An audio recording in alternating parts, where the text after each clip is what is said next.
자, 정치 얘기해 보겠습니다. 남경필 경기지사, 김용태 의원, 새누리당 박차고 나갔습니다. 야당은요, 문재인 전 대표 얘기입니다. 대구가 일었으면 세상이 비비진다면서 대구 지역에서 계속 자신의 행보를 펴가고 있습니다. 하나씩 얘기를 좀 나눠보겠습니다. 오늘 김용태, 남경필 두 명의 정치인 당을 떠났습니다. 그 장면 저희가 영상으로 소개합니다. 집권 여당인 새누리당은 정당 다움을 잃어버렸습니다. 그런데 고개를 빳빳이 들고 내가 뭘 잘못했냐고 기고만장합니다. 생명을 다한 새누리당을 역사의 뒷전으로 밀어내고자 합니다. 저와 남경필 지사는 지금 새누리당을 나가 정당다운 정당, 새로운 대안을 만들어 갈 것입니다.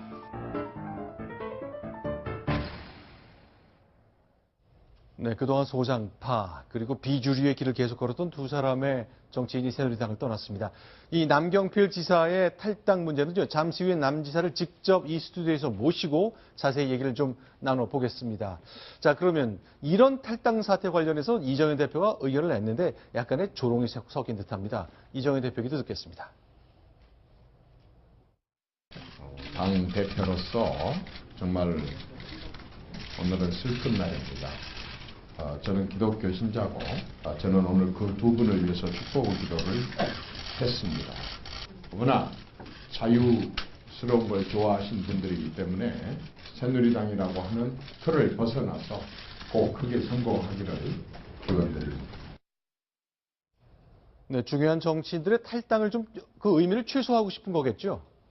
예, 그렇습니다. 이렇게 특히 뭐 자유스러운 걸 좋아하시는 분들, 네. 이렇게 표현하는 거는 그 어떤 자기 자신을 키워준 어떤 당의 어떤 대한 의무, 이런 것보다는 자기 개인의 사리만 쫓는 사람들, 이런 의미를 갖고서 사실은 비판한 걸로 보이고, 관련해서 오늘 이정현 대표는 무슨 말도 했냐면, 네. 자신들은 이슬만 먹고, 네. 그 필요할 때는 공천 받으려고 하고, 예쁨 받으려고 하고, 네. 그러고 놓고서는 자신들은 마치 이렇게 당이 어려울 때는 네. 자신들은 이슬만 먹고 큰 것처럼 하는 네. 이런 사람들. 나는 그러한 대통령이 어렵고 당이 어려울 때 등짝을 떠미는 네. 이러한 정치, 배신의 정치를 하지 않겠다. 이러면서 사실은 아주 가시가 돋친 비난을 했습니다. 자, 두 사람의 정치인의 새누리당 탈당, 앞으로 많은 논쟁을 예고하고 새로운 정치적인 변화를 예고하는 겁니다만, 지금 저희가 소개해드린 영상은요, 순천 지역에서 그야말로 호남에서 두 번이나 지역구 당선한 이정현 대표를 아주 공박하는 내용으로 가득 차 있군요. 그렇습니다. 이 전남 순천 지역 50개 시민사회단체로 구성된 이 박근혜 퇴진 순천 시민운동본부가 오늘 오전 국회에서 기자회견을 했는데요. 이 순천을 망신시키는 이정현 대표는 즉각 사퇴하라, 이런 플랜카드를 내걸고 국회에서 지금 기자회견을 하는 모습입니다.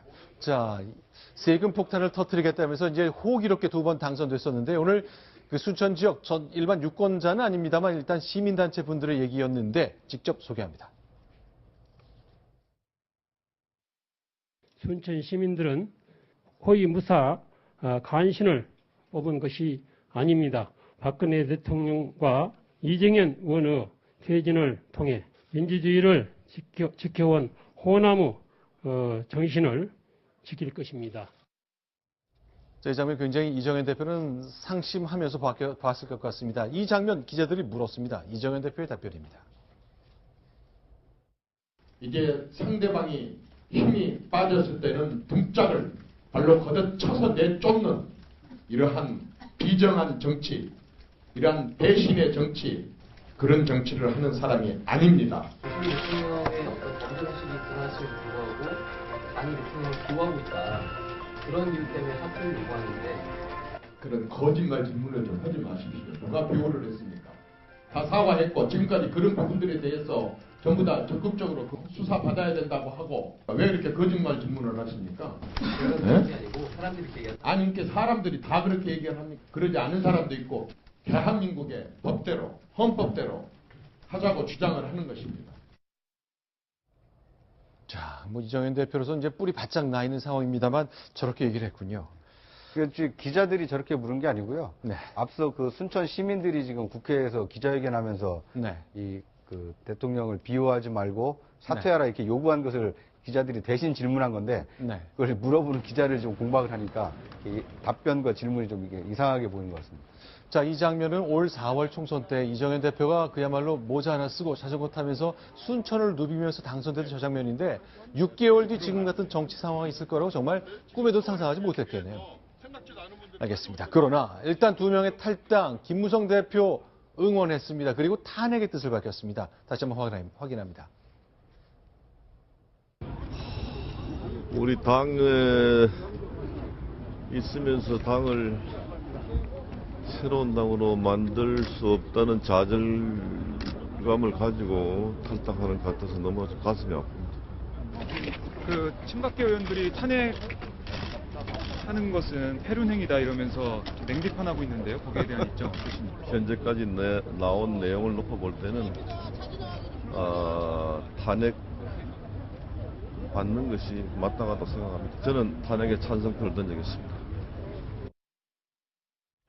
자, 박성원 부국장. 이제 일단 김무성 대표가 처음에는 탈당을 요구했고 이제 탄핵까지 얘기했는데 전반적인 국회 분위기는 탄핵으로 되어 있지만 쉽게 가지는 않는 상황이잖아요. 네, 그렇습니다. 그 비주류, 그러니까 비박 의원들은 사실 탄핵이 불가피하다. 그래서 지금 뭐 일각에서는 그 탄핵 그 발의에도 직접 나서야 된다라는 얘기까지 나오는 상황이지만 네.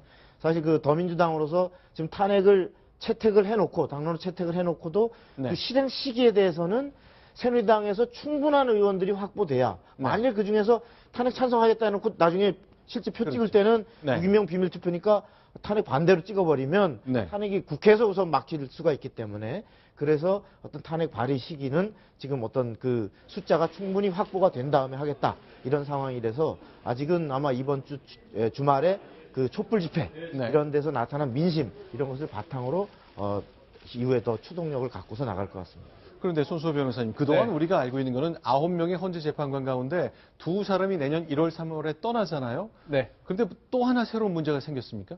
네, 그렇습니다. 이제 6명 이상이 탄핵에 찬성하게 하는 것도 사실은 장담할 수 없기 때문에 탄핵이 어렵다, 쉬운 것이 아니다라고 알고 계시는데요. 네. 여기에 더해서 또 하나의 관문이 있습니다. 뭐냐면은 이제 헌법재판소법 23조에는 심판 정적수가 있는데요. 그 중에 1항이 7명 이상의 출석으로 심리한답니다. 따라서 1월에 박한철 소장이 퇴임하고 3월에 이정미 재판관이 퇴임하면 7명이 남는데요. 네. 그 후에 만약에 1명 이상의 헌법재판관이 자리를 비우거나 이제 스스로 이제 그 자리를 떠난다면 중도 사퇴한다는 그렇습니다. 뜻이죠? 예, 중간에 결혼이 생길 경우에는 7명이 될 수 없기 때문에 네. 아예 그 6명 이상의 그런 탄핵 찬성 여부를 판단할 기회조차 없게 되는 것인데요. 네. 하지만 이게 또 하나의 문제가 있습니다. 이게 헌법재판소법에 따르면은 결혼 임기 중에 헌법재판관이 이제 네. 결혼됐을 경우에는 30일 이내에 다시 재임명하면 됩니다. 네. 하지만 이제 탄핵이 헌법재판소까지 갔다고 한다면 이미 대통령은 이제 직무 정지 상태거든요. 따라서 직무 대행인 국무총리가 과연 이렇게 중요한 헌법재판관 임명을 할 수 있느냐, 할 수 있다, 없다에도 지금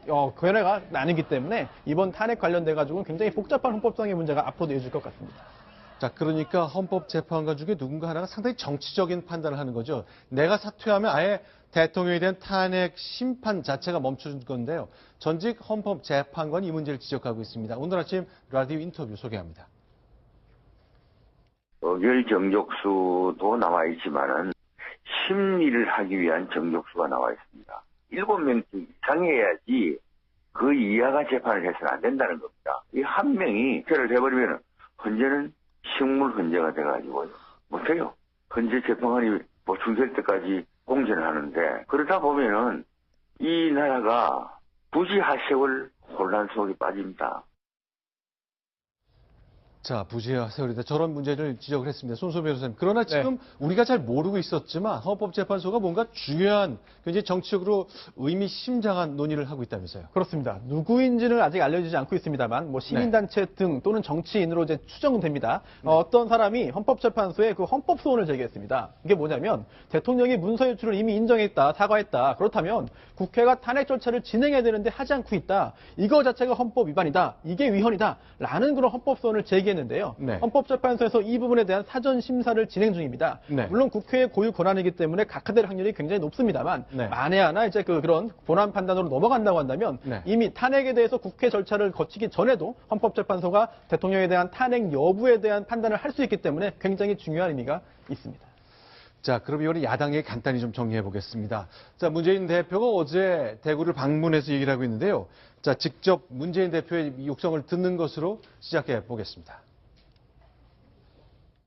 이명박 정권, 박근혜 정권, 그리고 새누리당, 이 사람들이 진짜 보수입니까? 국가와 민족을 위해서 자기 한 몸 희생할 줄 아는 사람들이 보수입니다. 그렇죠? 이른바 지난 50년 동안 대한민국 보수의 본산 역할을 자임했던 대구를 향해서 문재인 대표가 아주 뼈아픈 질문을 던지고 있습니다. 근데 뼈아픈 질문이기도 하지만 네. 그걸 문재인 대표에게 돌려주면 어떨까요? 네. 이 국가와 민족을 위해서 자기 한 몸 희생할 줄 아는 사람이 지도자 아닙니까? 네. 지금 이 촛불 민심을 받아 안을 수 있는 것이 정치권이 지금 야권이 분열이 돼 있어서 네네. 그걸 제대로 지금 구현을 못하고 있다라는 이 질타가 쏟아지고 있는데 네. 야권뿐만 아니라 국민들의 어떤 총알을 모으기 위해서 이 마음을 비우고 네. 뭐 대선 불출마를 선언하고 이 지금 그 헝클어져 있는 이 국정을 바로잡는데 한 몸을 바치겠다. 네. 그러면 이 국민적 지지도 또는 국민적 그 여러가 하나로 모이지 않겠습니까? 네. 그런 헌신을 왜 문재인 대표는 못하고 보수에게 저렇게 헌신하라고 하는지 좀 이렇게 선뜻 이해하기 좀 어려운 대목이 아닌가 하는 생각이 듭니다. 자, 우리 나라가 어려울 때 자기 한 몸 헌신한 것 바로 그것이 보수의 정신이다 하고 유권자들은 대구에서 이해하고 응답을 했습니다. 자, 같은 얘기가 돌아갈 수도 있겠다는 얘기를 했고요. 지금 정치상에서 많은 생각거리를 던져주는 그 말이었습니다.